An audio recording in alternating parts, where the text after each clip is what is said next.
किसी ने कहा कि अमृत कहाँ रहता है, तो हमारे संतों ने बड़े बड़े उदाहरण दिए हैं अमृत के लिए।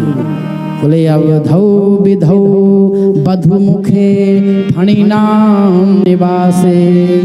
कोई कहने लगा कि अमृत समुद्र में रहता है, अवधौ माने समुद्र। और किसी ने कहा कि अमृत चंद्रमा में रहता है, विधौ विधौ माने चंद्रमा। किसी ने कहा नहीं, अवधौ विधौ बधु मुखे, स्त्री के अधरों में होठों में अमृत रहता है। किसी ने कहा नहीं, फणिनाम निवासे, सर्प की मणि में अमृत रहता है। पर हमारे संतों ने उसका प्रतिकार किया है। यदि समुद्र में अमृत होता तो समुद्र का जल खारा नहीं होता।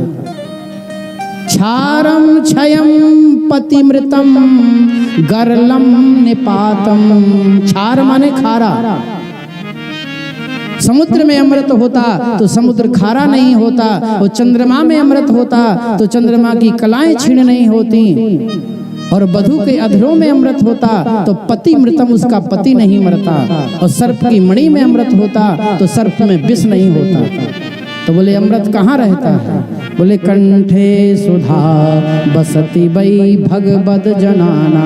अमृत कहाँ रहता है? भगवान के भक्त जो भगवान की सुंदर कथा कहते हैं महाराज, उससे अमृत रहता है। अमृत स्पंदनी भगवान की दिव्य कथा है। एक जगह कथा हो रही थी, कथा होते होते व्यास जी बोले भगवान की कथा जो कहते हैं उनके कंठ से अमृत बहता है।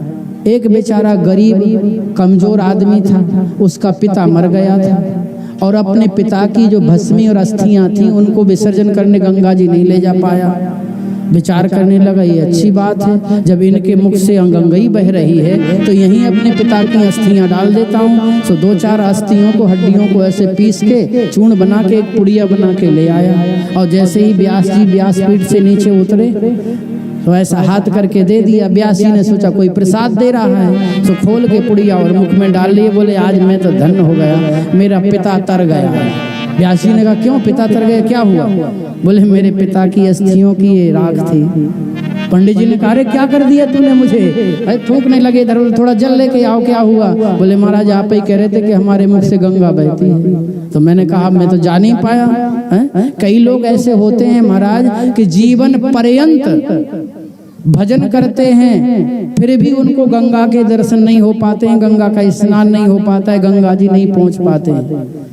एक और कथा आती है कि एक सज्जन थे, कभी उनने गंगा जी के दर्शन नहीं किए, गंगा जलपान नहीं किया, गंगा स्नान नहीं किया। 4 बेटे थे उनके।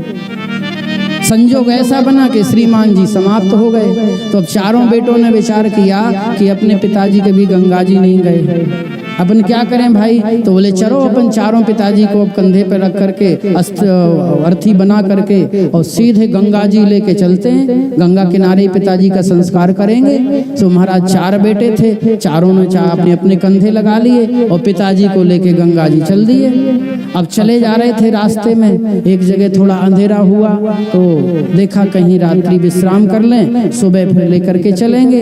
अर्थी बनी हुई थी, अर्थी पर पिताजी को रखे हुए थे और लेकर के चले जा रहे थे। धर्मशाला में रुक गए। धर्मशाला में रुके तो वो तो थके हुए थे, पैदल चल के जा रहे थे, तो नींद आ गई। और धर्मशाला के कोने में एक बिल्कुल पैर कटा हुआ लंगड़ा व्यक्ति डला था, और उसने धीरे से वो कफन उठा करके देखा तो उसमें एक आदमी मरा हुआ अस्थि पर बंधा, अर्थी पर बंधा हुआ था। उसने सोचा ये ठीक है, अपन तो गंगा जी पहुंच नहीं पाएंगे। सो अर्थी से उस मुर्दे को उसने निकाला, लंगड़े व्यक्ति ने अपने हाथ से रस्सी खोल के और उसको तो एक नाली में धक्का दे दिया, फेंक दिया नाली में, और अपने आप उस अर्थी पे बैठ करके कपड़ा ओढ़ लिया, बंद के सो गए।